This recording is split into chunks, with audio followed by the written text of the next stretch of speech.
Men aytaman, tug'ilgan bo'lsa bo'ldi, qarayman deyman. Yana bir eng ko'p uchraydigan muammo va yashirin muammo desam ham bo'ladi. Bu aslida oldindan ko'p bo'lgan, hozirda esa yana ham ko'payib boryapti. Bu bolalar onanizmi. Ya'ni bolalar masturbatsiyasi desak ham bo'ladi. Masalan, o'g'il bola o'zini o'zi jinsiy a'zosini o'ynab o'tirib yoki ishqalab qondiryaptimi? Undan ota-ona unchalik cho'chimaydi. Shuncha men yugurdim, shuncha harakat qildim, shuncha men qoqildim, turdim, mabitlarim kir bo'ldi. Nega men ura olmas ekanman u varataga? Farzandlarimizga nafaqat ko'z, qosh, kipriklarimiz, tanamiz rangi, ularga albatta bizni ichki hissiyotlarimiz, tuyg'ularimiz, qo'rquv, hayajon, ishonchsizlik va albatta pluslarimiz ham o'tadi. Bugungi podkastimiz, intervyumiz aynan bizga qimmatli va qadrli bo'lgan farzandlarimizning kelajagi, ularning og'riqlari, ularning kelajagiga, kelajakdagi oilasiga qanday ta'sir qiladi? Shu haqda bo'lib o'tadi. Bugungi mehmonimiz, bugungi shifokor mehmonimiz, keling ular bilan to'g'ridan to'g'ri yaqindan tanishib olsak. Assalomu alaykum. Assalomu alaykum. Qani go'zalim, o'zingiz bir tanishtiring hammaga.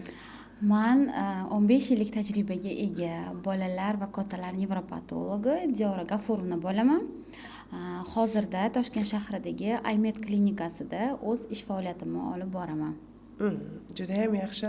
Opa, siz asosan bolalarni qaysi turdagi holatlari bilan ishlaysiz? Qaysi og'riqlar bilan ota-onalar sizga murojaat qiladi? Men har doim aytaman, meni bolam 1 oylik, meni bolam 15 yosh, siz qaraysizmi deb aytishadi. Har qanday nevrologik muammolar bilan. Men aytaman, tug'ilgan bo'lsa bo'ldi, qarayman deyman. Bo'ldimi? Og'ir tug'ruq bilan tug'ildimi? Asfiksiya bilan tug'ildimi, o'qiga o'ralib tug'ildimi, bola bezovtami, o'sha paytdan bo'lgan muammolardan boshlab qaraymiz va keyinchalik o'sishi, rivojlanishi, vaqtida o'girilyaptimi, vaqtida o'tiryaptimi, vaqtida yuryaptimi, emlayaptimi, gapiryaptimi, aqliy rivojlanishi me'yorda ketyaptimi, nutqiy rivojlanishi, sudirgilar, genetik kasalliklar, nuqsonlar, masalan DTPlar bo'ladimi, Down sindromi bo'ladimi, bolada enurez masalan juda ham ko'p uchraydi, CD tutolmaslik yoki enkaprez, axlat tutolmaslik holatlari bo'lishi mumkin va eng ko'p hozirda uchrayotgan bu bolalar onanizmi. Har qanaqa nevrologik qanday muammo bo'lsin, bu bolada bo'lsin, bu kattalarda bo'lsin, hammasiga imkon qadar yechim beraman. Opa, mana 15 yil davomida shu faoliyatdasiz. Aytingchi, eng ilk qadam qo'ygan kuningizdan boshlab bugungi kundagi eng dolzarb muammolar, mana birdaniga jo'shib chiqqan muammolar qaysi muammolar? 15 yil oldingi muammo bilan bugungi kundagi.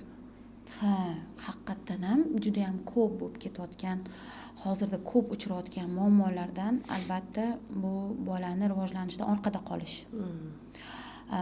Orqada qolish har xil bo'ladi. Bu jismoniy rivojlanishdan orqada qolish bo'lishi mumkin. Jismoniy rivojlanishdan orqada qolishda bolada motorikasi kechikadi. Boshini tutishi, oyoq bosishi, o'girilishi, o'tirishi, emaylashi, yurishi, bu jismoniy rivojlanishi. Keyingisi esa nutqiy rivojlanishdan orqada qolishi. Bu bola 1 yoshda уже 3 ta, 4 ta, 5 tagacha so'z ayta boshlash kerak. Gapirishdan orqada qolishlar juda ham ko'p uchrayapti. Bola 3 yosh hali bitta ikkita so'z biladi yoki umuman so'z bilmaydi. Bunaqa holat ham juda ham ko'p. Va aqliy rivojlanishdan orqada qolishi. Masalan, 3 yoshli bola keladi, ko'zing qani? Qoshing qani? Qo'ling qani? Hatto shularni ham bilmaydi. Yoki umuman siz so'ragan savolni umuman tushunmaydi, anglamaydi va unga albatta javob reaksiya ham qilmaydi. Bu bola masalan 1 yoshga, aslida 1 yoshda bilish kerak. Tana a'zolarini shunda ham aytib o'tamanki, ota-ona bola bilan shug'ullansa bilish kerak. Boshing qani? Ko'rsata olish kerak, siz bilan muloqot qila olish kerak. Hatto 2-3 oylik chaqaloq ona bilan muloqot qilishni boshlaydi. Ko'zga qarash, u yoqqa bu yoqqa o'tganingizda sizni kuzatishni boshlaydi. Bular hammasi bolani rivojlanishi. Hozirda juda ko'p ota-onalar ish bilan, telefon bilan yoki qandaydir boshqa tashvishlar bilan, uy tashvishlari bo'lishi mumkin, qaynona, qaynota va boshqa. Va bola keyingi o'ringa o'tib qolyapti-da. Bu holat esa bolani rivojlanishiga juda ham katta ta'sir ko'rsatyapti. Bola bilan muloqot kam, bola bilan o'ynashi kam, bolani sayr qildirish kam, cho'miltirish kam. Ha desa, men ovqatimni qilishim kerak, men erimga qarashim kerak. Telefon berib qo'yadi, bo'ldi. O'zini ishini yoki onani o'zi ham telefonda o'tiradi. Shunaqa qilib bu muammolar ham juda ham ko'payib boryapti. Bu orttirilgan hisoblanadi. Lekin juda ham ko'p yana uchraydigan bu autizm. Autizm ham hozir, ya'ni RAS deymiz, расстройство аутистического спектра. Bunday bolalar ham juda ham ko'p. Buni tagida albatta genetika yotadi. Genetika deganda hali bu kasallik to'liq o'rganilib bo'lgani yo'q. Ya'ni kimdir aytayotdiki, plastik zarrachalardan deyapti. Sabab yana kimdir o'sha homiladorlik vaqtida o'tkazgan muammolar, o'sha gistozlar, toksikoz, stresslar, ichayotgan dorilar, qalqonsimon bezda uchraydigan muammolar, sudragi uchun ichadigan dorilari bo'ladi onani. Bularning barchasi homilaga ta'sir qiladi. Demak, hali sababi 100% aniqlanmagan bo'lsa-da, lekin bu kasallik o'rganilib boryapti va biz maksimal darajada yordam berishga ota-onalarga harakat qilyapmiz. Eng ko'p uchrayapti. Meni hozirda amaliyotimda bir necha yuzdan oshiq bola ko'rdim. Albatta o'z-o'zidan ko'rib qolganim yo'q. O'z-o'zidan menga bu ota-onalar meni bolamda ham shunaqa harakatlar bo'lyapti deb kelib qolgani yo'q. Men bu masalada reels ishlab chiqdim. Reels ishlab chiqqanimda Instagram sahifamga qo'ydim va Instagramda bunday bolalar shu darajada ko'p ekanki, rekka chiqib ketdi va hatto Amerikadan, chet eldan, Hindistondan menga yozishyapti-da shu reelsimga javob tariqasida. Bu demak faqatgina bizda O'zbekistonda bo'layotgan narsa emas, butun dunyoda ketayotgan muammo. Faqat buni ota-onalar baralla chiqib aytolmagan, kimga murojaat qilishni bilmagan yoki murojaat qilmoqchi bo'lsa-da, bu uyat deb mimo o'tib ketishganda. Bu esa kelajakda yaxshi oqibatga. O'zi детский anonizm bu nima? Bu aql zaiflikmi, buzilishmi, kasallikmi yoki gendan o'tadigan bir muammomi?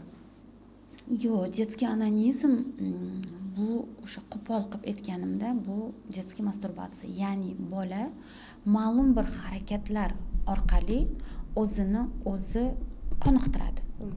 Da. Qoniqdi. Buni juda ko'p sabablari bor. Bu kasallik ham o'rganilyapti. Men ko'p misollarni o'zimni tajribamdan kelib chiqib ayta olaman-da.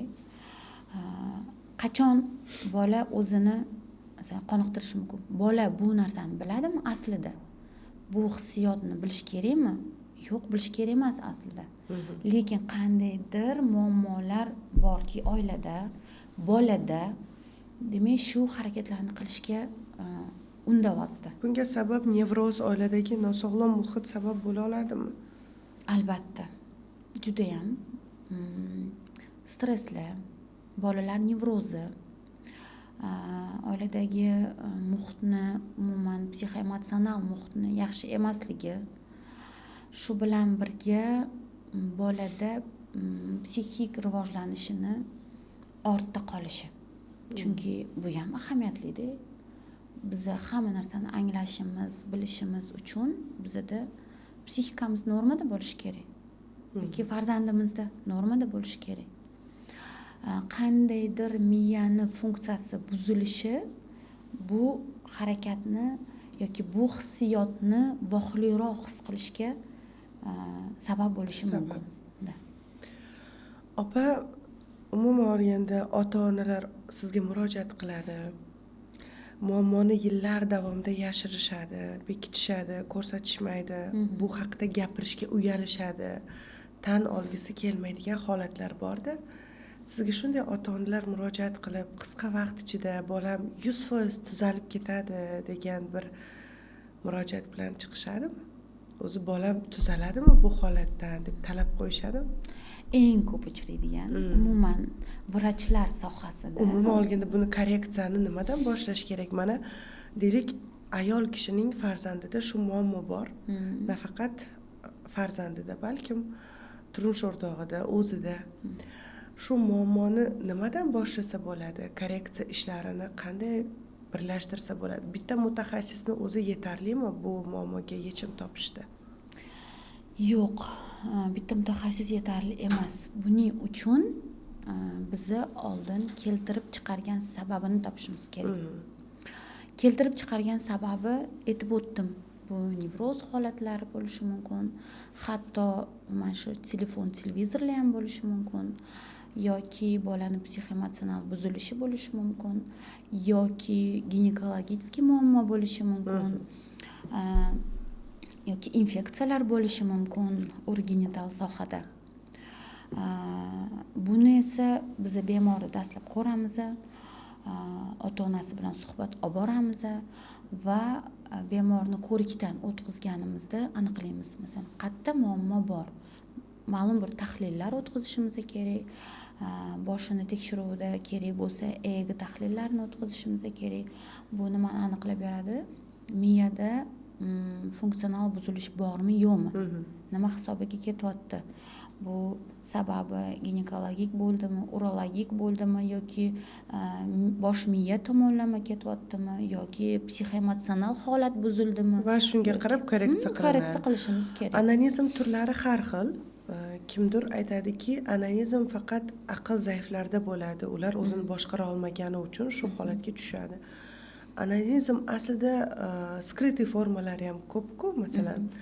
Va ota-onasini bilmagan vaziyatda qanaqa bir kichkina signallar bizga farzandingda aynan shu holat borligini bildiradi. Masalan, hammamiz farzand o'stiryapmiz.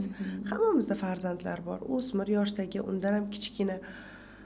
Endi muammoni qancha vohli topsangiz, unga yechim ham tezroq bo'ladi. Shuning uchun to'g'ri, aql zaif bilan tashxisi bor, diagnozi bor bola bilan orttirilgan yokida oiladagi bir ayrim jarayonlar ham bu holatga uni undashiga sabab bo'ladi. Telefon, televizordagi aynan shu behayo ko'rinishlar ham bolani shu hissiyotini uyg'onishiga sabab bo'ladi-da. Keling, hozir mana shu aql zaif bolalarda bor anonizm bilan orttirilgan anonizmni korreksiyasini boshlashda yo'l qo'yadigan top 3 ta maslahat. Birinchi navbatda aytyapsizki, qanaqa bilib olsa bo'ladi? Birinchisi, ota-ona kuzatyapti boladagi bitta harakatni bir necha marotaba. Masalan, ishqalanish harakati bo'lishi mumkin. Ular asosan stoldan foydalanadi. Oyoqlaridan. Agar kattaroq bo'lsa, kichkina bo'lsa oyoqlariga. Ba'zi bolalar osilib oladi. Ba'zi bolalar qo'lidan foydalanadi. Ba'zi bolalarda umuman prosta tirishish holati bo'ladi. Xuddi sudurgaga o'xshaydi, u qotib qoladi bola. Birinchi qiladigan ishi bolanda o'sha bir necha marotaba qaysidir harakatni kuzatdimi? Takrorlanganini ko'rdimi? Demak, ko'rdi. Kimga murojaat qilamiz? Dastlab kuzatish kerak va psixonevrolog. Albatta, bu holatni videoga olish kerak.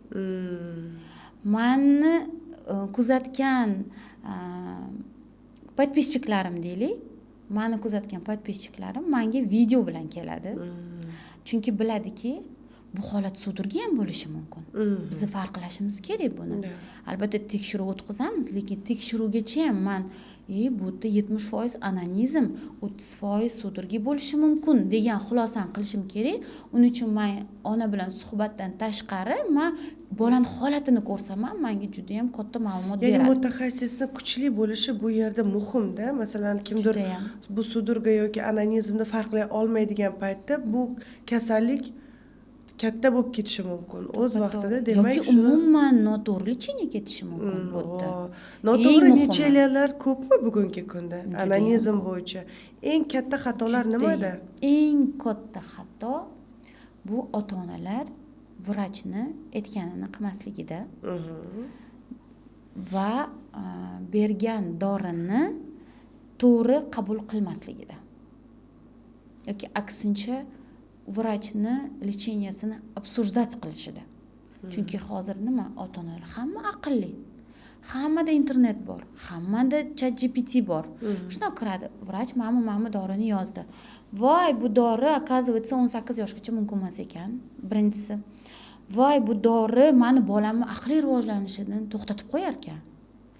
Keyin yana bitta xatosi, meni bolamga atigi 1 oyga yozgan. Bo'ldi, men to'xtataman, hozir meni bolamning holati yaxshi. Aslida esa vrach aytgan bo'ladi. Bu dorini mana bunaqa dozada ichasan, yoshiga mos 1 oy ichasan va keyin albatta qayta ko'rikka olib kelasiz. Bolani ko'rib, korreksiya qilish kerak. Ya'ni yo dozani kamaytirish, yo boshqa doriga almashtirish yoki lecheniyani to'xtatishimiz ham mumkin. To'xtatganda ham nevrologik lecheniyalar odatda sekin astalik bilan to'xtash kerak. Bu sizga shamollash emas-da. Shamollash umuman boshqa narsa. Nevrologiya umuman boshqa narsa. Bizani dorilar bilan prosta hazillashib, bo'ldi, bugun boshladim, ertaga to'xtatdim deyish mumkin emas. Shuni bizning xalqimiz, onalarimiz umuman tibbiy madaniyatni aynan nevrologiya masalasida kuchaytirish kerak. Mana shu narsalar lecheniyani noto'g'ri ketishiga yoki umuman xato olib borilishiga sabab bo'ldi. Qaysidir tomonlama vrach ham xato qiladi, beayb parvardigor. Lekin bu kasallikni davolashda 70-80% ota-ona xato qilyapti. Bu albatta meni tajribamdan deb o'ylayman. Nega? Masalan, vrach chunki ota-onani qarshiligi ko'p-da, o'sha aqlli bo'lib kelyapti siz yoningizga. Menga mana vrach mana dorini yozdi, menga bu vrach bu dorini yozdi. Men u dorilarni o'qib chiqdim, men bu dorilarni berishni xohlamayman. Shuning uchun sizga keldim. Siz nima qilishingiz kerak? Nima qilishingiz kerak? Ota-ona sizni shunaqa tupikka tiqib qo'yyapti-ki, agar bu rostdan to'g'ri lecheniya, faqat to'g'ri tushuntira olmagandir. Bu Kelanish kuchli. ota-ona bilan shunaqa vaqtlar bo'ladi, 1 soatgacha suhbat quraman. Bilasizmi? Agar buni qilsangiz, siz nimaga erishasiz? Agar buni qilmasangiz, nimaga erishasiz? Va buni to'g'ri olib borsangiz, dalshi nima bo'ladi? Noto'g'ri olib borsangiz nima bo'ladi? Bu narsalarni tushuntirishim kerak. Bu esa hamma vrach ham buni 1 soat o'tirib tushuntirib bermaydi. Bo'pti, unda yengilini yozaman, men buni qilaman, demak, bolang yaxshi bo'ladi. Unda yaxshi bo'lmaydi baribir. Chunki keltirib chiqargan sababni yo'qotmagunizcha o'zgarish bo'lmaydi. Demak, farzandlarimizni holati o'zgarishida shifokorlarga qo'shib onalar ham sog'lom fikrga ega bo'lishi, to'g'ri qaror qabul qilishi va bolasiga shu muddatga imkon yaratib berish uchun vaqtni o'ziga ham bera olishi kerak-da. Ya'ni tez effekt kutishi noto'g'ri. Da.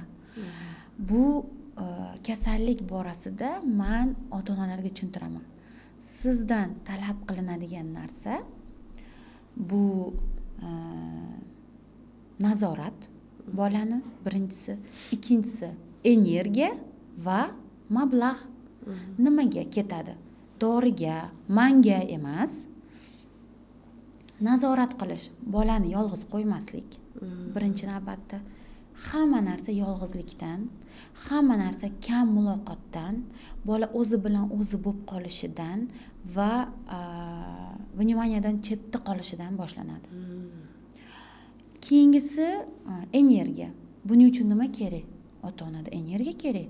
Ovqatga ham ulgurish kerak, bolaga ham ulgurish kerak, erga ham ulgurish kerak, to'g'rimi? Qaynoqaynotaga ham ulgurish kerak. Uning uchun sizdan 3-4 oy davomida energiya kerak deyman. Va mablag'. Nima uchun mablag' kerak? Bolani hamma narsa bilan band qilish kerak. Masalan, 3 yoshli bola shu harakatni qilyapti. Qilmaslik uchun u televizor, telefonda o'tirish kerak emas. U doim chalg'ish kerak. Doim miya nima bilandir band bo'lish kerak. Pochimochkaga olib boring deyman, sportga olib boring, hammasi tekin emas-ku, to'g'rimi? Hammasiga mablag' kerak. Shuning uchun agar siz 3-4 oy davomida mana shu nazoratni, energiyani, mablag'ni qilib bersangiz farzandingizga, shunda bolangiz 100% tuzaladi deyman. Agar qilib ya'ni bolani diqqatini boshqa narsaga fokusini qaratish kerak. Sport, pochimochka, rivojlanish, sayr qilish, pikniklarga chiqish, ota-ona birga vaqt ajratishi. Nima uchun? Chunki bu holatda bola isbotlangan e'tibor talab qilish uchun ham qiladi. O'zini tinchlantirish uchun ham qiladi. Uxlash uchun ham qiladi. Odatda ko'p bolalar uyqudan oldin qilishadi. Uyqudan oldin o'zini o'zi qoniqtiradi. Har qanday harakatlar bilan keyin bola spokойно uyquga ketadi. Ba'zida esa kasal bo'lganda qiladi ko'proq. Mani bolam kasal bo'ldi, shamolladi, ichi ketdi, anonizm harakatlari ko'payib qoldi dedi. Nima hisobiga? Bu intoksikatsiya hisobiga. Intoksikatsiya virus, bakteriya bu miyani zaharlaydi. Zaharlagandan keyin uni funksional buzilishi yana ham kuchayadi. Natijada bolada yana shu harakatlarni qilishga ehtiyoj ko'payib boradi. Diyor opa, anonizm ko'proq qizlarda uchraydimi, o'g'il bolalardami? Mani tajribamda ko'proq qizlarda uchraydi, lekin bu jins tanlamas kasallik hisoblanadi. Chunki ikkita qiz bola keladigan bo'lsa, bitta o'g'il bola keladi. Balki bu holat nisbat bo'lishi ham mumkin. Nega? Chunki o'g'il bolalardan ota-onalar ko'p cho'chimaydi. Masalan, o'g'il bola o'zini o'zi jinsiy a'zosini o'ynab o'tirib yoki ishqalab qondiryaptimi? Undan ota-ona unchalik cho'chimaydi. Kerak bo'lsa shunaqa otalarni ko'rdim, undan faxrlanadi. Aslida bu psixik narushение, lekin shunaqa holatlar ham bor. Qizlardan esa sraz cho'chiydi. Bu qiz bola-ku. Bu hozir mana bunaqa qotgan bo'lsa, ertaga nima bo'ladi? Degan narsa bo'ladi-da. Vrachga olib keladi. Unda ham hammasi emas, mana shu kuch topgani, tibbiy madaniyati rivojlangan onalar, hatto xo'jayiniga, uydagilariga qarshi chiqib bo'lsa ham hozirda davolatishyapti. Ba'zilar yashirib keladi qaynoqaynotasidan, ba'zilari xo'jayiniga ayta olmaydi umuman. Aytsa nima deydi? Sen nima deyapsan? Bolada unaqa narsa bo'lmaydi. Bola qatdan tushunadi bu narsani. Bu faqat kattalarda uchraydigan narsa. Jinni o'qib qopsan. Mana shunaqa holatlar juda ham ko'p-da. Aslida bu disfunksiya, bu funksional buzilish. Buni albatta vrach bilan gaplashib. Детский anonizm gendan o'tadimi? Masalan, bolalikda onasi shu ishni qilgan bo'lsa, farzandiga o'tishi yoki bolalikda otasi anonizm bilan kasallangan bo'lsa, farzandiga o'tadimi? Bu fanda isbotlanmagan. Детский anonizm genetik o'tadi deb. No, mani tajribamda juda ham ko'p. Juda ham ko'p. Bu ham etolganlari hali. Chunki menga Instagramdan ham yozishadi. Tan olganlari deng. Yozolganlari yoki qabulimga kelib ham aytganlari. Kecha aytibdi, bir ayol qizini olib keldilar. Qizida ham anonizm harakatlari bor. Sekin ko'rikni oxirida ona ham boshlayapti. Manda ham bo'lgan. Man turmushga chiqqanimdan keyin bo'ladi. Man dedi uyquda qoniqish his qilaman dedi. Mana hech kim uni hech qatini ish qilayotgani yo'q. Hech qanaqa harakatsiz u uyquda qoniqish oladi. Demak, bu yerda ham qandaydir psixik nimaga biz aytamiz-ku, mana siz ham shu sohadasiz-ku. Bola onani aksini ko'rsatib beradi, to'g'rimi? Agar onada psixika, otada psixika buzilgan bo'lsa, bolada ham bo'lishi mumkin-ku.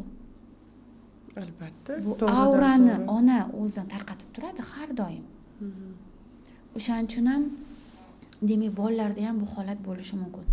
Ona nevroz bo'ladigan bo'lsa, ona o'zini sog'lig'iga qaramasa, ona o'zini uyqusini me'yorlashtira olmasa, oiladagi muhitini me'yorlashtira olmasa, demak bolada ham sekin-sekin bu buzilish bo'ladi.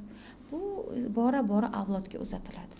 Mana qabulingizga ko'p ota-onalar keladi. Men juda ham qiziqyapman. Qaysi hududlarda shu nevrologik buzilishlarni aynan детский anonizmi rivojlangan yoki respublikalar miqyosida?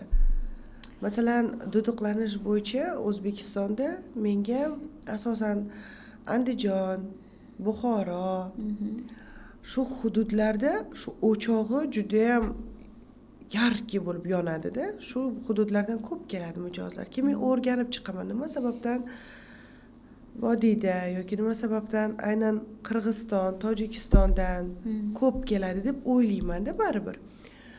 Va uni yechimini topishga harakat qilaman. Balkim u yerda qanaqadir bilim yetishmovchiligimi yoki shifokorlarni malakasi yetishmayaptimi yoki oiladagi muhitni nosog'lomligi shunchalik kattamikan deb o'ylayman-da. Endi baribir qayg'urasiz-ku. Mana shu holatlarda sizga ko'proq qaysi hududlardan, viloyatlardan, balkim boshqa davlatlardan murojaatlar ko'proq kelib tushadi? Mani tajribamda bu Toshkent shahridan ko'proq bo'lgan. Toshkent shahri va Toshkent viloyati. Nima uchun deyman? Birinchi navbatda bu mavzuni anonimligi. Mavzu anonim. Sababi aytgandek, Toshkent shahridagi onalar bo'li bu narsaga ochiqroq qarashadi, bolasiga yordam berishga, vrachga olib borishga. Viloyatdagi onalar hatto xo'jayiniga ham yeta olmaydi. Bu juda ham lekin muammo bor. Bor muammo. Bor. Faqat bizga yetib kelishida qiyinchilik bor. Va ular mutaxassisga murojaat qilmasdan bu holat o'zidan o'zi o'tib ketadi degan fikr qanchalik to'g'ri? Bu umuman noto'g'ri. Bu o'zidan o'zi chiqib ketmaydi. Ayniqsa bola katta bo'ladigan bo'lsa, o'zidan o'zi o'tib ketmaydi. Mana ijtimoiy tarmoqlarda ko'p voqealarni kuzatamiz. 3-4 ta yigit bir qizni zo'rlabdi, nomusiga tegibdi yoki deylik butun kichkina bolachani zo'rlashibdi degan narsalarga ko'p ko'zimiz tushadi. Buning ildizida sababida shu детский anonizm o'z vaqtida korreksiya qilinmaganligi, mutaxassislar kerakli bilimlarni bermagani sabab bo'lmasmikan? Bo'ladi. Buni tagida o'zi nimalar yotishi mumkin? Masalan, kelajakda farzand noqobil farzand bo'lib yetishishga. Mana bizda ustozlarimiz aytardilar. Hozir hamma bola bo'lsa, sho'x bo'lsin, hech nima qilmaydi, o'yin qaro bo'ladi, bola sho'x bo'ladi, ahamiyat bermagan deb aytadi xalqimizda. Biz nima deb tashxis qo'yamiz? Bu bolada giperaktivlik va diqqat yetishmovchiligi, da? SDVG. Endi yoki minimalniy mozgovaya disfunksiya deyishimiz mumkin. Bizda ustozlar aytadi, sen shuni tushuntirishing kerak. Ota-onasiga yetkazib berishing kerak. Sababi mana shu narkoman bo'ladimi, pedofil bo'ladimi yoki boshqa ichuvchi, chekuvchi, yomon yo'lga yuruvchi insonlar zavisimda ular o'rganilganda tagida mana shu nevrologik muammolar bo'lgan. Ya'ni bola judayam giperaktiv, diqqat yetishmovchiligi, yomon narsaga beriluvchan, nevroz holatlari bo'lgan bolalik vaqtida, lekin bu mimo o'tkazilgan. Bu esa kelajakda bolani shunaqa inson bo'lib yetishishiga, bizga jamiyatimizga noqobil inson bo'lib yetishishiga olib keladida. O'smir yoshdagi insonlar orasida suitsid, ya'ni o'z joniga qasd qilish, bu ham nevrologik biror bir buzilish bilan bog'liqmi? Dastlab bular nevrologiyaga borib dastlab nevrologik shikoyatlardan boshlanadi, lekin vaqtida ota-ona e'tibor qaratmaydi va nimaga olib boradi? Bu psixik buzilishga olib boradi. Keyin esa uni nevropatolog emas, buni psixonevrolog yoki psixiatrlar davolaydi. Bu holatda ham nima uchun o'zini o'ldirishga, o'zini tashlab yuborishga olib boryapti? Sababi bu yerda ham ota-onalar o'z vaqtida mutaxassisga murojaat qilmaydi. Bu holatni ham yashiradi. И также bolalar onanizmi ham bu psixik buzilishga olib boradi. Agar siz masalan ona farzandini o'z vaqtida davolatmasa, maktab yoshigacha davolatsa, unda effekt ancha yaxshi. Maktab yoshiga yetgan bo'lsa, unda davolanish darajasi juda pasayadi. Chunki u hamma narsani tushunadi-da o'sha. Hamma narsani anglaydi, undan voz kechish qiyin bo'ladi, o'rganib qolish kuchli bo'ladi. Sabab bolada o'sha yillar davomida bo'lib kelayotgan bo'ladi. Qancha vohli harakat qilib davolasak, shuncha biza natijaga zo'r erishamiz. Qancha kech maktabga chiqdi, men nazorat qiling desam, ota-ona har kuni maktabga birga borib bola bilan o'tira olmaydi-da. Shunaqa holat bo'ldiki, bola maktab hojatxonasiga kirib bu ishlarni qilib chiqyapti. Shunaqa holatlar bor. Shu judayam maktab hojatxonasi isqirt deydi, lekin yerga yotib qilib o'rgangan bolam deydi. O'sha isqirt joyga yotib qilganda, shu darajada. Bu xohish oldida maktab yoshidagi bola o'zini tiyishi juda ham qiyin bo'ladi. Opa, men shu mavzularingizni o'zi eshityapman-da, to'g'risi yig'lagim ham kelib ketyapti-da, men bu momentlarimdan siqilib. Qarang, mana shu holatdagi farzandi bor onalarga ham oson emasligini-da. Oson emas. Bularga qandaydir psixologik yordam beradigan biror bir insonlar bormi jamiyatimizda? Masalan, bu bolani onanizmdan ozod bo'lishi uchun vaqt kerakda, baribir talab etiladi. Deylik, maktabda yaxshi o'qiy olmasa yoki jizzaki bo'lsa yoki kim bilandir til topisha olmasa, hozir bilasiz, o'quvchilar orasida ham qo'shmaslik mumkin, samootsyenkasini tushirishi mumkin. Bu ham bolani shu muammolardan o'chay, shu muammolarni unutay, ota-onasini urush janjalini eshitmay, bilmay, ko'rmay deb ham onanizm bilan shug'ullanib, o'zini tinchlantirib uxlaydigan bolalar bor-da. Mana shu jarayonlar baribir ko'pda jamiyatimizda, insonlar orasida, buni yo'qota olmaysiz. Vaqt kerak bo'ladi, talab etiladi. Bu turdagi onalar mana tushkun vaziyatga tushganda bular qanaqa o'zi chiqib ketadi bu holatdan? Bu kasallikda men o'zi семейный suhbat o'tkazaman. Imkon qadar qabulga kelganda xo'jayiningiz, qaynoqaynotangiz bilan keling deb aytaman. Yoki bemorda men shu shikoyatni eshitdimmi, yaqiningiz bormi, chaqiring deyman. Sababi bu holat семейный kurashadi, oilaviy kurashish kerak. Bitta onani sabri yetmaydi. 2-3 oy bitta ona bolani 5 daqiqaga yolg'iz qoldirishi mumkin-ku. Yashirib ham bo'lmaydi, to'g'rimi? Baribir aytish kerak, baribir ko'rsatish kerak. Chunki bitta odam bunga ulgurmaydi.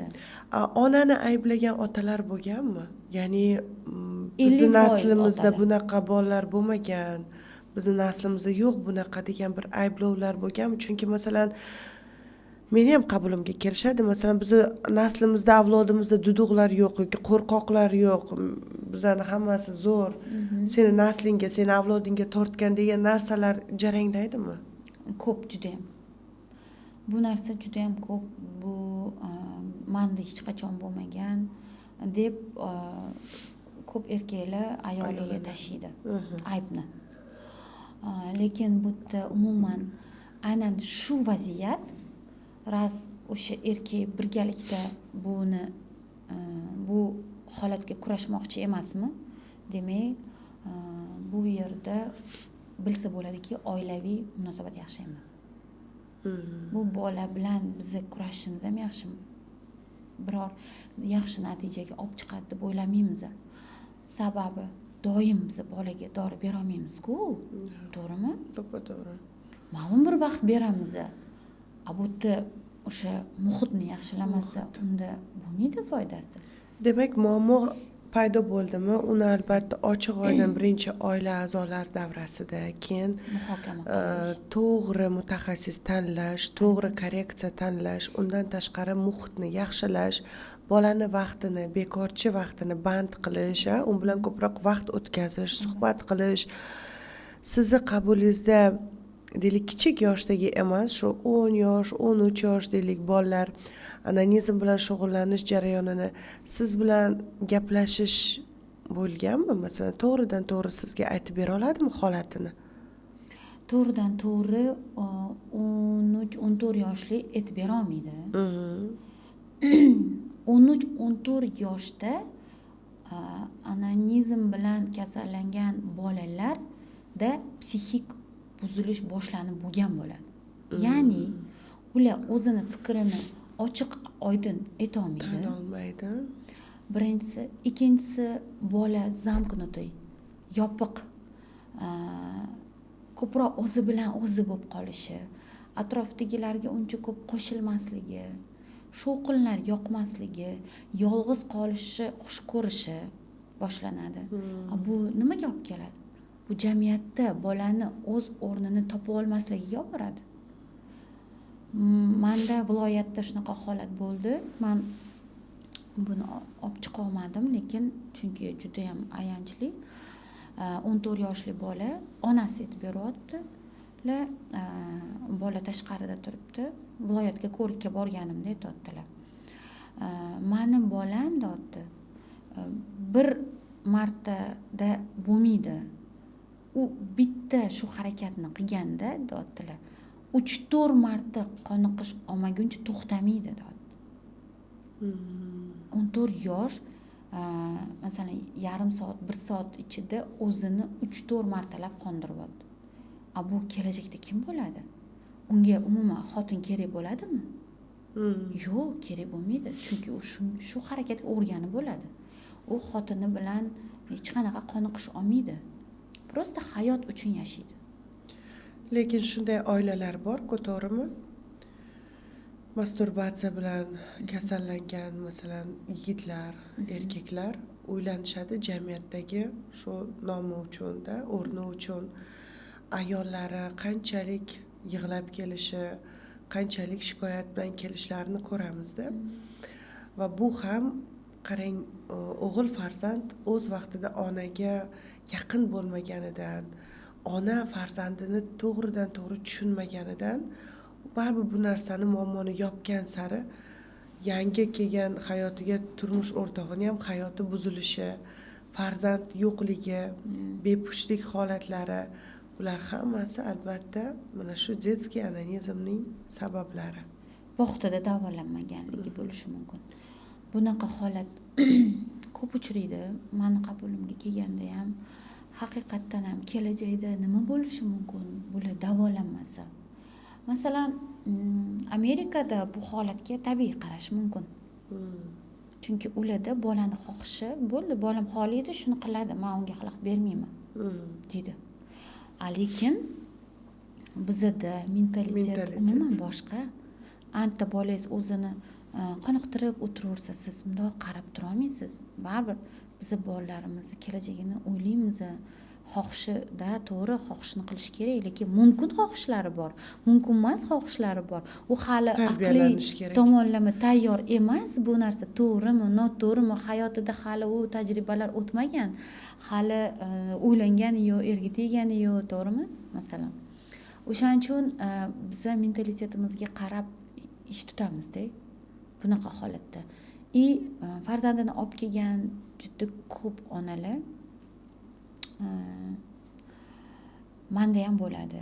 Nima uchun olib keldim? Men bo'lishi mumkin bo'lgan asoratlarni aytib berganimda, shu psixoemotsional buzilish, seksual tomonlama buzilish bo'ladi ularda kelajakda. Jamiyatga qo'shilishi juda ham qiyin bo'ladi. O'zi bilan o'zi yolg'iz qolishni yaxshi ko'radigan, hamma bilan chiqishib keta olmaydigan inson bu yetishishi ehtimoli yuqori.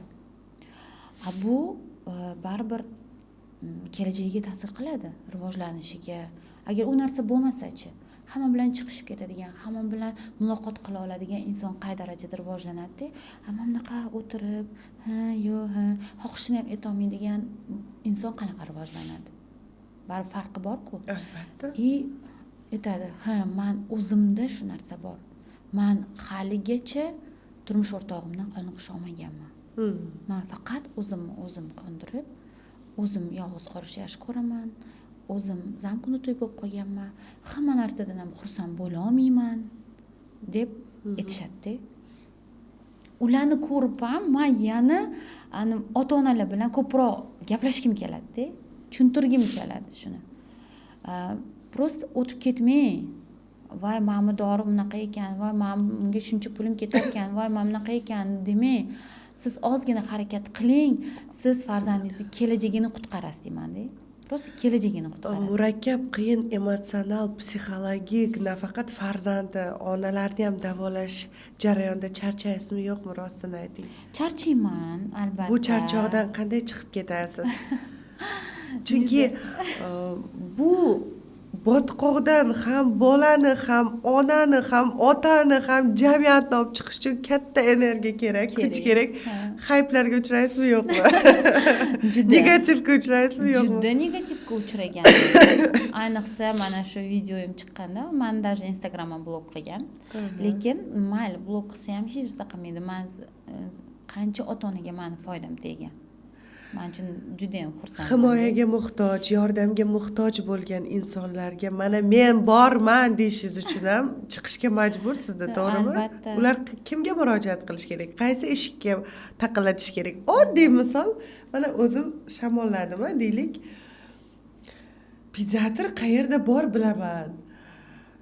Kattalar terapevti qayerda ekan? Kimga murojaat qilsam bo'lar ekan degan savol tushdi-da menga. Yo'lda ketyapman. Yurgi bo'y yozuvlarmi, doktormi, yozuvlarni izlab yuribman-da. Mana shu payti miya odamda mutlaqo o'char ekan. Kimki uni qutqarsa, kimki unga yordam bersa, shu og'riqdan ozod qilsa, mayli u gripp, u bir hafta 10 kunda o'tib ketadi, shamollash. Lekin ichki mana ichingizdagi, qoningizdagi, ruhiyatingizdagi bitta nevrozda, u nevrologik, u nevroz uni yechimi uchun qancha mutaxassis kerak, qancha bir kuchli inson bo'lish kerakda. Shu kuchli bo'lishingizga nima sabab bo'ladi? Qani bo'lishingchi? Kuchli bo'lishga endi o'zimni yo eringiz zo'rmi, yo bolalaringiz zo'rmi? Hammasi zo'r, albatta. Voh, ana. Ko'rdingizmi? Mutaxassis zo'r bo'lish uchun uni o'zida muhiti zo'r bo'lish kerak-da.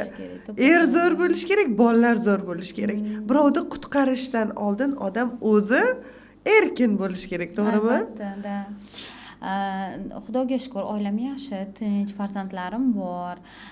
Men eng ko'p energiyani farzandlarimdan olaman. Farzandlarim yutug'idan olaman. Meni o'ylab qarasam, ta'sir markazi bo'ladi. Har bir insonning ta'sir markazi. Masalan, meni eng ta'sir markazim bu meni farzandlarim ekan. Men farzandlarimni o'qitgim keladi, o'rgatgim keladi. Har kuni kitob o'qitaman, nimadir yodlataman, nimadir o'rgataman. Ya'ni ko'proq e'tiborim va vaqtim bolalarimga ketadi.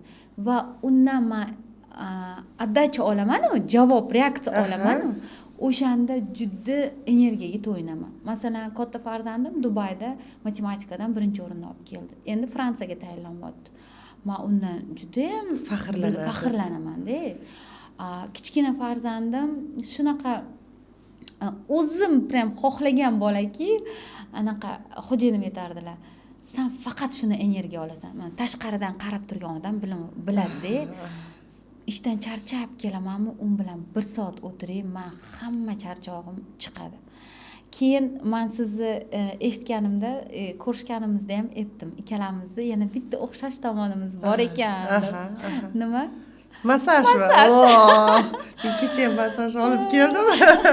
Opa, qarang, mana siz bitta ayolsiz, mutaxassissiz, ko'plab insonlar bilan uchrashasiz, ko'plab oilalarga yordam berasiz. Bir savol keladi. Ham o'zingizni farzandlaringizni yutuqli muvaffaqiyatga chiqishiga yordam beryapsiz. Nega hamma shunaqa bo'la olmaydi? Nega mana mutaxassis bo'lmagan, faqat 3 ta farzandi bor yo 2 ta, mayli 5 ta farzandi bor. Nega o'z farzandiga mana biz mutaxassis sifatida begona xalqni farzandlariga bera oladigan kuchni, energiyani, sabrni onalar o'zini farzandiga nega bera olmas ekan? Men ko'p savol beraman-da qabulimga kelishganida. Menimcha deyman, farzandingiz faslni bilmasligiga qaraganda siz ishlasangiz kerak-da, ertalabdan kechgacha. Shu uchun 10 yoshli bolangiz faslni bilmaydi, sharf nimaligini bilmayapti yoki tug'ilgan sana, oy, yilni 10 yoshli bola bilmayapti. Menimcha ko'p ishlasangiz kerak deyman-da, turmush o'rtog'iga bo'ldi, ayolingiz ishlar ekan, unda o'g'lingizga birorta enaga oling, pachimuchka oling, ustoz oling desam, yo'q deydi, ayolim uyda deydi. Tushunyapsizmi? Kimga savol keladi? Biz begona farzandlar bilan mutlaqo begona holatlar bilan ham ishlaymiz-da. Uyga kelib yana xuddi Gerakl dinozavrga o'xshab, ajidarga o'xshab yana u yerda ham boplaymiz-da. Shu boplash uchun nima qilish kerak ayollar? Yoki shunchalik o'zlarini shu bechora, men kuchsizman, ojizaman, zaifman deb o'ylaydimi? Mana shu kuchini bizlar qayerdan olamiz? Menga ham savol keladi-da. Nima uchun ayollar ham ishda ham oilada muvaffaqiyatli bo'la oladi? Nima uchun onalar faqat o'zini farzandi uchun turib bera olmaydi? Nimaga kuch yoki atrofda shunchalik negativ ko'pmi? Qo'llab-quvvatlash yo'qmi? Turmush o'rtog'i tushunmaydimi yoki ularni? Yoki ular o'zi bolalikda bir travmasi bormi, yorilib, ochilib ayta olmaydimi? Nima problema? Bezlik yetmaydimi yoki? Nima xohlashini nimaga aniq ayta olmaydi ayollar? To'g'ri, bu juda ham aktual mavzu-ku. Lekin men o'ylaymanki, buni tagida bolalikdagi holatlar ham yotadi deb o'ylayman. Chunki ko'p ko'ramanda passiv onadan passiv bolalar kelyapti. Qabulga keladi, mana bunaqa ona keladi-da, yelkalari tushib ketgan. Xo'p, ismingiz nima desam, zo'rg'a gapiradi-da, keyin bolam zo'r bo'lsin, bolam bez bo'lsin, nagli bo'lsin, ishonchli bo'lsin, lider bo'lsin deydi. Onani o'zini holati farzandiga mutlaqo qarshida, to'g'ri kelmaydi. Talabi to'g'ri kelmaydi. Farzandingizga masalan o'zingizga qarab yur desangiz, o'zingiz bir cho'rt bo'lib yursangiz bo'lmaydi-ku. O'zingiz sigaret, tamaki, ichimliklar ichib yursangiz masalan, sigaret chekma, to'g'ri hayot tarzini qo'lla desangiz, rioya qilmaydi-ku, to'g'rimi? Yoki telefon o'ynab o'tirsangizda borsan kitob o'qi desa. Men farzandlarimga aytaman, menda 2 ta telefon bor, nimaga men telefon o'ynamayman? Shu misol ularga yetadi.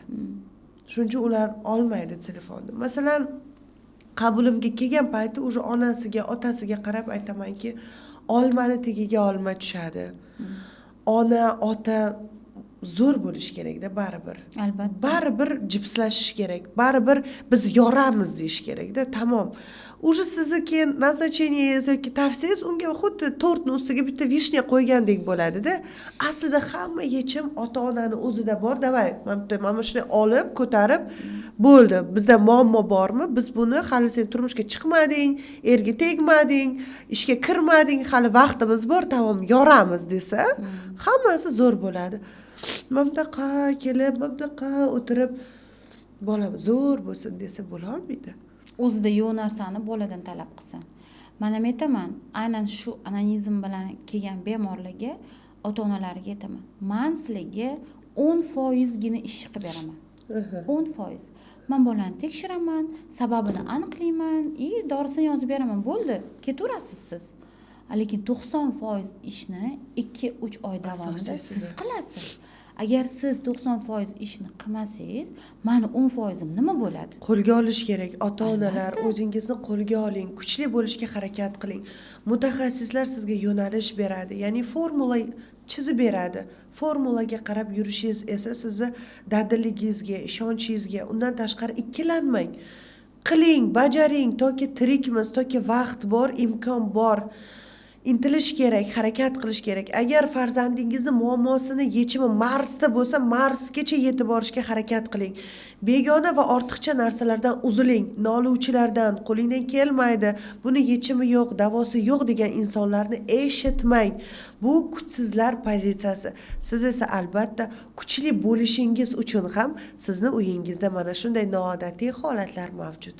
To'g'rimi? To'ppa-to'g'ri. Avvalambor ayollar o'z ustida ishlash kerak. Ona hamma narsaga erishadi, agar xohish bo'lsa va ozgina energiya bilan kuch bo'lsa. Hatto bir oy ketar vaqt, lekin mana shu umuman nima deyapsan bu kasallik haqida degan erkakni ham ko'ndirib olib kela oladi qabulga. Ayol, nafaqat ayol, ona bo'lsa hamma narsaga erishadi. Ona farzand uchun hammasiga qodir. Faqat sal shijoat kerak. Duh kerak. Duh kerak, da. O'sha duhni shunday topib, yo'q, men olib boraman. Men ko'rsataman, men davolataman. Men farzandimning kelajagini saqlab qolaman. Bu meni qo'limda ekan. Bu bizani qo'limizda ekan. Desa, bo'ldi. Joraxon, otalarga nima tavsiya berasiz? Qachon yaxshi ota, qachon yaxshi turmush o'rtoq bo'ladi? Qachonki turmush o'rtog'ini eshitsa va u bilan birgalikda bitta yo'lda yursa, to'g'rimi? Hatto Amir Temur ham ayoli bilan maslahatlashib janglarga chiqqan, davlat ishlarini ham boshqargan ekanda. Bizda eng oqsiydigan narsa men erkakman, men hal qilaman, mani aytganim to'g'ri deydigan holatlar bor hali ham. Birgalikda imkon qadar ayol bilan maslahatlashib, kelishib, uni tinglab, ayniqsa farzandlar borasida. Farzandlarni masalan ona o'qitishi xohlaydi. Farzandni ona sportga berishi xohlaydi. Masalan, otalar nima qilyapti? Yo pulini topib bera olmaydi, yoki vaqtini ajratib qila olmaydi, yoki ishonmaydi bolasiga. Ishonmaydi. Undan hech narsa chiqmaydi deb o'ylaydi.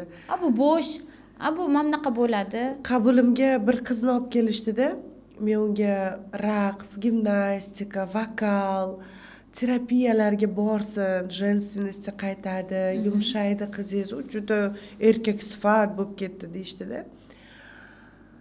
Men aytdimki, qizingiz hech kim raqqosa yoki bir artist qilmoqchi emas.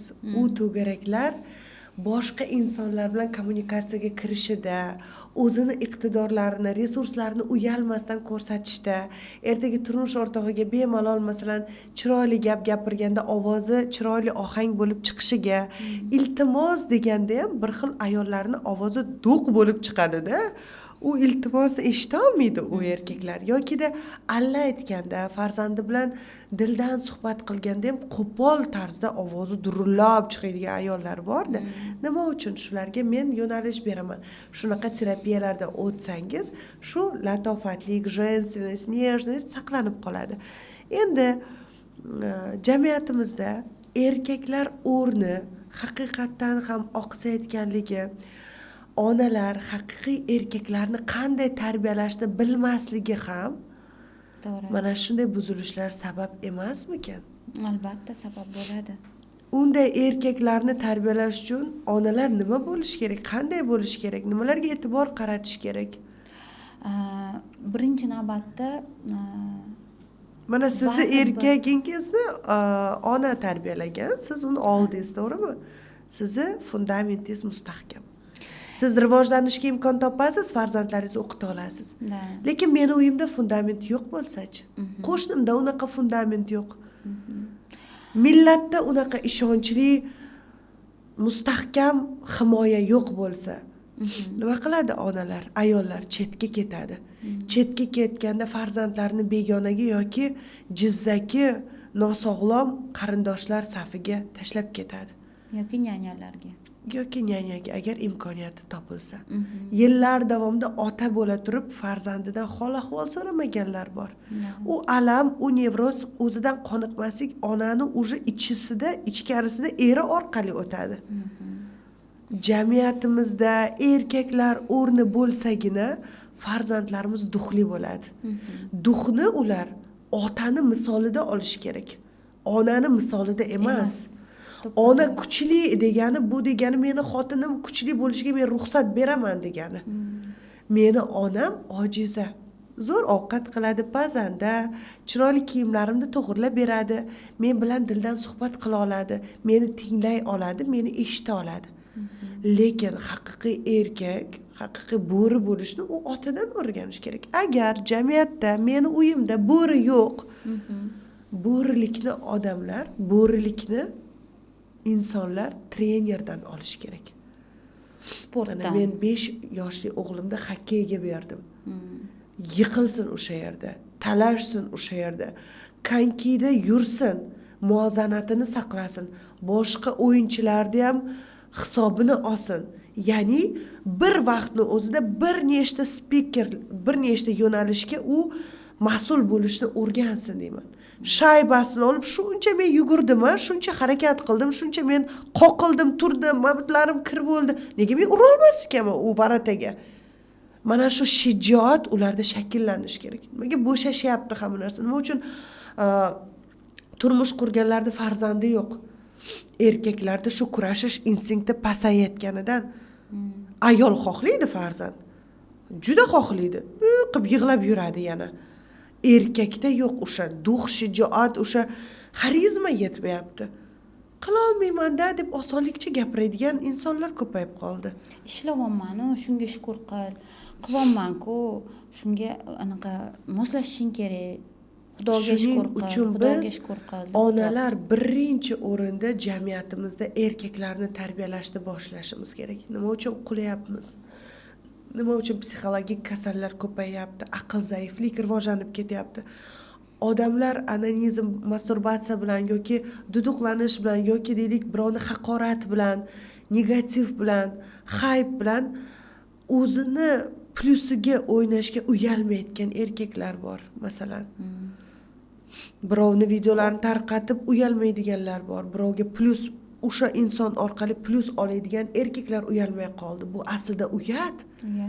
Lekin uyalmaslikka o'rganib qolishdi bular. Nima uchun?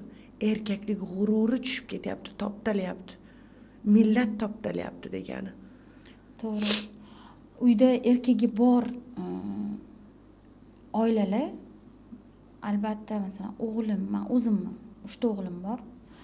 Men sekin asta o'g'illarimda faqat turmush o'rtog'imni ko'raman.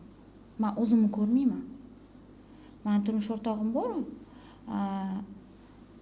Men bu harakatda, hatto ovqat yeyishida, menga bo'lgan munosabatida yoki bir nimani birorta ish buyursam o'shani qilib kelishida, hammasida men turmush o'rtog'imni ko'raman. Erkak bo'lsa, agar oilada erkak birinchi navbatda o'zi o'rnak bo'lishi kerak. O'zi boladan talab qilishdan oldin, sen meni toza tutgin, sen bunaqa ayolga munosabat qilgin, sen bunaqa yaxshi o'qishing kerak, sen telefon o'ynamasliging kerak, o'yinga berilmasliging kerak, ko'chada yomon bolalar bilan yurmasliging kerak deyish uchun ota o'zi shunga shu loyiq bo'lish kerak, munosib bo'lish kerak, yo'ldan o'tgan bo'lish kerak.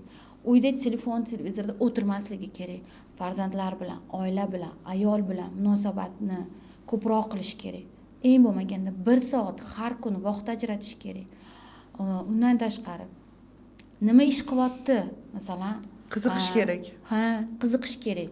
telefonida nima bor, kompyuterida nima bor, darsini o'qidimi, qani keyin menga aytib ber. Men masalan hozir xo'jayinim bilan kelishib qilaman, kitob o'qitamiz. Bitta farzandim menga pereskaz qilib bersalar, bitta farzandim xo'jayinimga pereskaz qilib beradi, gapirib beradi, o'qigan. Ammo prosta o'qitsam bo'ladi. Yo'q, men aytaman, "Oyi, gapirib bermay qo'ya qoling." Yo'q, gapirib berasan. Gapirganingda ham sen baland ovozda menga gapirasan deyman. Endi mana qizim ham shu yerda turibdi. Aytaman, ham gapirasan, ham yozasan. Masalan, bugun sen 10 varaq kitob o'qiding. 10 varaq kitobdan nima xulosa olding? Sen bittagina xulosa olish mumkin-ku. Kitob hammasi foydaga. O'sha xulosangni yozasan va yana gapirib ham berasan. Bu ong ostida qoladi-da. Faqatgina umuman o'qib ketish emas, bu miyaga bu narsalarni singdirish va o'sha narsaga sekin-sekin amal qilib borish bo'ladi. Yaxshi. Bu sizni shaxs sifatida, ona sifatida, oilangizda ham o'rningiz borligida plus sizga bu narsalar. Chunki mutaxassis o'zi ham oilada agar o'rni bo'lsa, uni hurmat qilishadi-da onalar. Shuning uchun bola tarbiyasi siz uchun ham bu katta plusda. O'zingizni nimangizga ishlatasiz buni. Chunki kuchli mutaxassis bo'lish oson, lekin kuchli mutaxassis va kuchli ona bo'lish qiyin. To'g'ri. Farzandlaringiz muvaffaqiyatli ekan. Masalan, men bilmayman-ku sizni farzandlaringizni. Ular ham bilmaydi sizni farzandlaringizni. Shuning uchun bu shunday tabiiy gapirib berdingiz, bu faqat sizga plusga. Xuddi shunday aynan shu bolalar anonizmida ham bolani band qilish uchun ota-ona ko'proq birga vaqt o'tkazish kerak. Men 1 soat kitob o'qishga vaqt ajratsam, yarim soat o'yinga ham vaqt ajrataman. Nega? Chunki ozgina chalg'ish ham kerak. Faqat o'qi deyish u ham to'g'ri emas. Zerikarli. Har xil narsa bilan band qilish kerak. O'sha har doim jismoniy mehnat bilan aqliy mehnat mutanosib yurish kerak-da. Diyor opa, yana bitta savolim bor-da. Mana oziq-ovqat deymiz-ku, shu qandaydir korreksiyaga yordam beradimi anonizmda? Masalan, bilamiz shakarlar yoki uglevodlar, bular qaysidir me'yorda buzilsa ham bolada buzilish paydo bo'ladi. Qandaydir foydali mahsulotlar bormi farzandni aynan shu nervozdan, bu qichishish holatidan, prям судорожный achakdan yumshatish holati. Masalan, men har tunda farzandimga sut ichiraman-da, uxlashdan oldin. Balkim bordir shunaqa mahsulotlar. Anonizmda albatta lecheniyaga kiradi diyeta ham. Diyeta bu qanaqa diyeta? Masalan, ko'cha mahsulotlarini men imkon qadar uzaman. Bular fast foodlar, bular kolbasa, kirishki, chipsi, gazli suvlar, kofe, shokoladlar, tarkibida kofein saqlovchi gazirovaniylar, energetiklar. Bularni mutlaqo to'xtatish kerak. Chunki bu nevroz holatini kuchaytirib beruvchi tarkibida moddalar bor. Bularni iste'mol qilaversa, demak, bolada modda almashinuv buzilishi ketaveradi. Anonizmda sistemni yondashishimiz kerak. Ya'ni ham kun tartibiga rioya qilish, ham uyqu, ham ovqatlanish tartibiga, ham psixoemotsional tartibga ahamiyatli bo'lish kerak. Shuning uchun aytayapman-ku, bunda albatta semeyniy, oilaviy kurashish kerak. Siz farzandingizga masalan, bo'ldi, sen kolbasa yemaysan, telefon o'ynamaysan deysiz-da, lekin o'zingiz kolbasa yeb o'tiribsiz. Bu to'g'rimi? To'g'ri-ku. Biz bolani holatini yana ham yomonlashtiramiz. Stressga olib kelyapmiz. Yoki ertalab otasi farzandi bilan ozgina vaqt ajratsa, aylanib kelsa, ona deylik uni tushlik vaqtini band qilsa. Undan tashqari bo'ladimi shunday holatlar? Masalan, dabdurustdan ona farzandini aynan anonizm bilan shug'ullanish holatini ko'rib qoldi. Ayrim onalar bunga agressiv, qo'l ko'tarib, jizzaki bo'lib, jazolab, urib holatlari bular qanchalik bolani ertangi samootsinkasiga, aqliy, ruhiy holatiga ta'sir qiladi. Shu holatni ko'rgan ona o'zini qanday qo'lga olish kerak? Avvalambor onalar bu kasallik bo'yicha tibbiy madaniyatini oshirish O'zi kerak. urganlar bormi farzandini? Masalan, u Juda ko'p. yaxsiz deb Urvordim urganlar deb bor. keladi. Ha, urvordim. Jazoladim deganlar bo'ladimi? Judayam ko'p. Qabulga kelganda aytadi, "Men hatto bolamni urdim ham, lekin urganimdan keyin yashirib qo'yapti" deydi. Bu ona uchun yomon, ota-ona uchun yomon, chunki boshida ochiq-oydin qiladi. Ochiq-oydin qilgandan keyin siz sekin qilma, bo'ldi. Tur o'rningdan deb aytasiz. Undan keyin esa u yana dalish qilishni boshlaydi yoki sal bekinishni boshlaydi. Siz keyin urasiz. Urgandan keyin butkul bola bekinadi. Hojatxonaga kiradi, eshigini yopib olib xonasida qilib chiqadi. Umuman ota-ona yoki insonlar yo'q joyda bu ish bilan shug'ullanadi. Bu esa sizda diagnostikaga qiyinchilik tug'diradi. Ya'ni va oldin rosa ko'p qilardi. Hozir qilmayapti, lekin oxirgi marta men bir hafta oldin ko'ruvdim dedi. Bir hafta oldin, bir oy oldin ko'rdingizmi? Bu aniq qilib yurgan bola o'zi. Bu qilmay qo'ymaydi, o'z-o'zidan lecheniya bo'lib qolmaydi. O'sha yashirib qilish vaqtiga o'tdimi? Shuning uchun urish, so'kish, jazolash bular organizm kasalligini davolashda yechim emas, aksincha ta'sir qiladigan narsa. Yana bitta savol tug'ildi. Qarang, bog'cha davrida ko'p farzandlarda anonizm kuzatiladi. Bog'chada deylik bir bolada anonizm bor. Bu holat boshqa bolalarga yuqmaydimi? Masalan, bu harakati, bu qiliqlari, qanaydir boshqa bola bunga qiziqishi ortib, qilib ko'rib, keyin bunga odat singari o'tib qolmaydimi? Nima deb o'ylaysiz? Bo'lishi mumkin. Bu menda bog'chada hali mana bolani ko'rib, keyin mani bolam qildi deb kelmadi unaqa bemor. Lekin videoyizda ko'rdim. Bitta oilada bor. Videoyizda bir bola bog'chada boshqa bolalar orasida qilib o'tiribdi. Anonizm bilan shug'ullanib o'tirganini ko'rdim-da. Bunaqalar juda ko'p. Boshqa bolalar bu nima qilyapti deb qilib ko'rmaydimi bu narsani? Qiziqib ko'rishi mumkin. Qilib ko'rishi mumkin. Bu bolalar ham ta'sir qiladi. alohida o'qiydimi yoki qandaydir alohida bir nazorat ostida bo'lish kerakmi bolalar? Nima deb o'ylaysiz? Nega men nazorat dedim?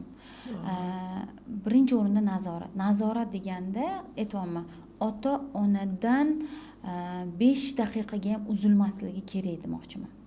Masalan, oyisi uxlayaptimi, adasi, adalari uxlayaptimi, oyisi yoki buvisi, mana shu oiladan uzilmasligi kerak. Shuning uchun 2-3 oy davomida bolani bog'chaga bermay turasiz. Chunki bog'chada 30 ta bola. Siz bog'chapasiz. 30 ta bolaga o'zingizni bolangizga qaragandek qara olasizmi? Yo'q. Qara olmaysiz. Xolasangiz ham fizически uspet qila olmaysiz. O'shaning uchun keyin hech kim ota-ona emas. Hech kim, u bog'chapa bo'lsin, nyanya bo'lsin, buvi bo'lsin, ota-ona emas.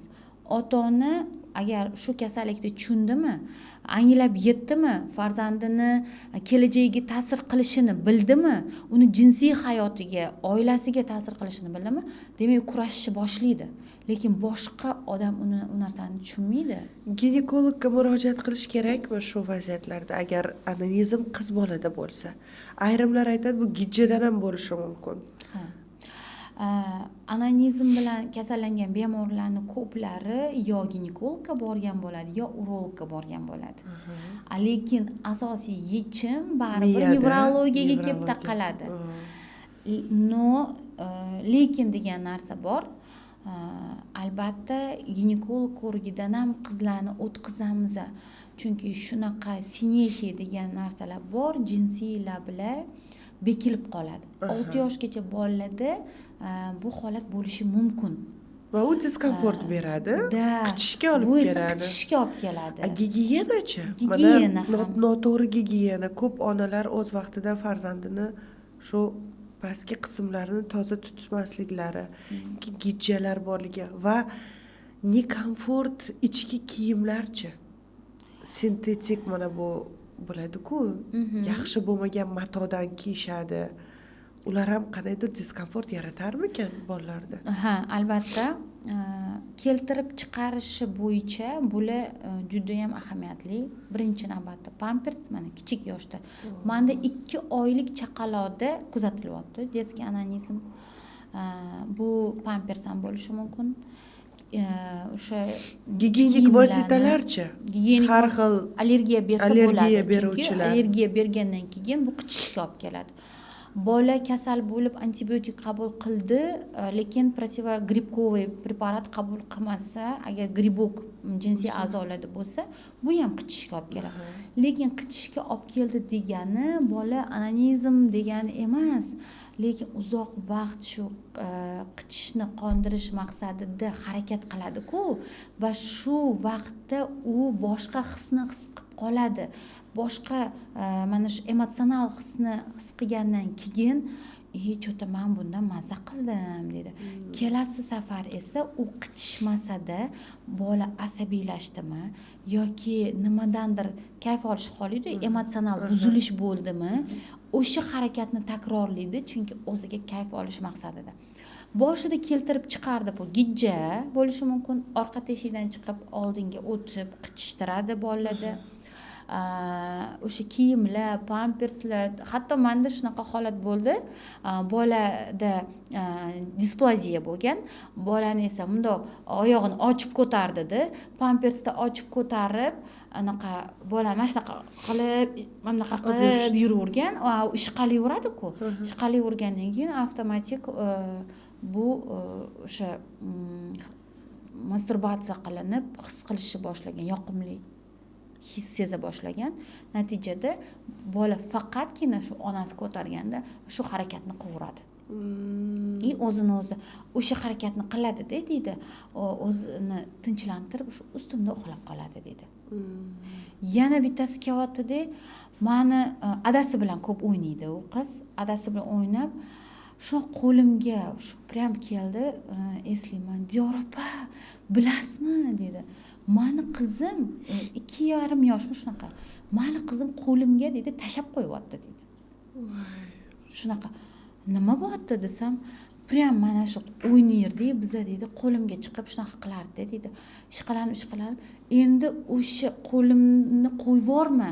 Mana shu harakatini tugatmaguncha asabiylashib yig'lab ketadi. Shuning uchun men qo'yib berishim kerak qo'limni dedi. Ko'ryapsizmi? Ota uchun bu og'ir-da. Shunaqa kelgani men esimdan chiqazmayman deb, balki ular ham ko'rarlar. Shunaqa keldi. Yechim bo'ldimi ularga? Ha, yechim bo'ldi, topishdimi? albatta. Chunki u ota-da, ota hal qiladi-ku oilada. O'zi tushunib ildizini ko'rdi, o'sha so'z tushunib keldi. Meni qizimni davolab bering deyapti-da. Keyin yo yaxshi hammasi.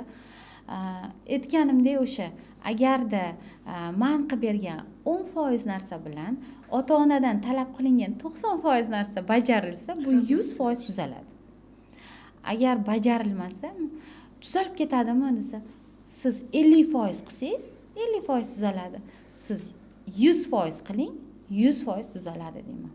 Bu juda ham sizlarga bog'liq. Men bitta ozgina yordam beruvchi. Endi meni gijja keltirib chiqardim, gijjani davolaymiz. Ginekologik muammo keltirib chiqardim, ginekolog qarab beradi. Maktab yoshidachi, shu katta-ku. Uni bitta men o'zim endi kuchim yetmaydi. Chunki uning uchun men miyani o'chirib qo'yishim kerak-da. O'chira olmayman. U bola, u o'sish kerak, rivojlanish kerak. Bunda men seksopatologga murojaat qilishim kerak. Psixologga murojaat qilishim kerak. Bolalar psixiatriga murojaat qilishim kerak bo'ladi.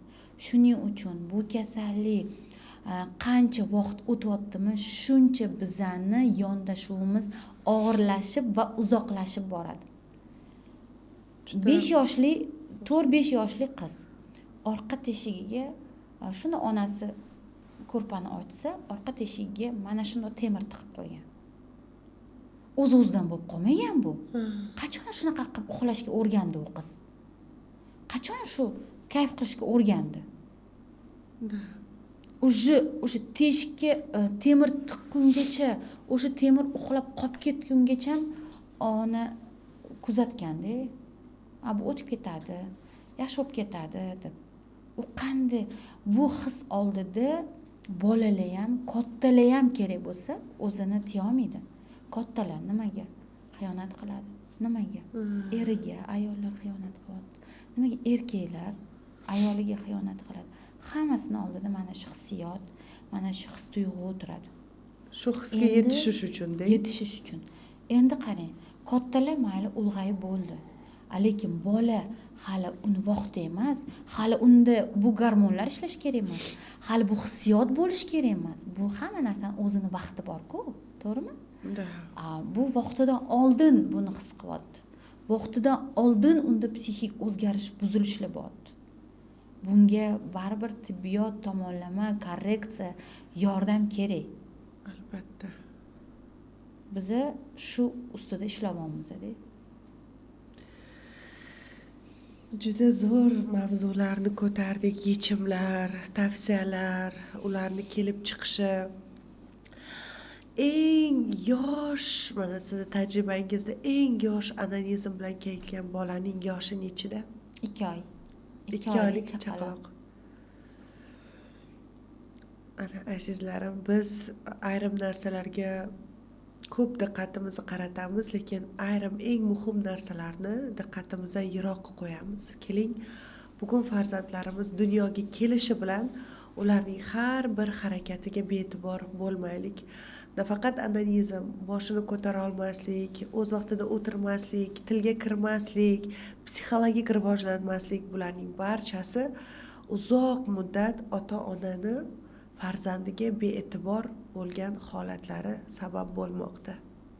Avvalambor bularni negizida, tegida homiladorlik vaqti yotadi. Homilador bo'ldingizmi? Vrach gemoglobiningiz past dedimi? Sizda gipoksiya holati bolada bo'lyapti dedimi? Demak, o'sha vaqtdan qarashingiz kerak. O'sha vaqtdan maksimal darajada stressingizni kamaytiring. Harakatingizni ko'paytiring. Mas'uliyatli bo'lish kerak. Mas'uliyatli. O'zini sog'lig'iga va tug'ilajak farzandiga e'tiborli bo'lish kerak.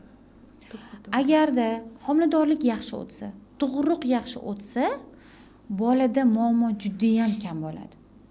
Bu nevrologik va psixologik muammolar. Hamma kasalliklarni tegida o'sha homiladorlik va tug'ruq vaqtida kuzatiladigan gipoksiya, asfiksiya, tug'ruq travmalari, psixotravmalar, hammasi shular yotadi. Demak, bola tug'ilgandan emas, hatto sizni ichingizda bunyod bo'lgandan siz e'tiborni boshlashingiz kerak ekanda. O'sha homilador o'zini homilasi bilan gaplashadi-yu, bilasizmi? Yoki ota homila bilan qorniga yotib olib gaplashadi. Bolam, qizim, o'g'lim deb, to'g'rimi?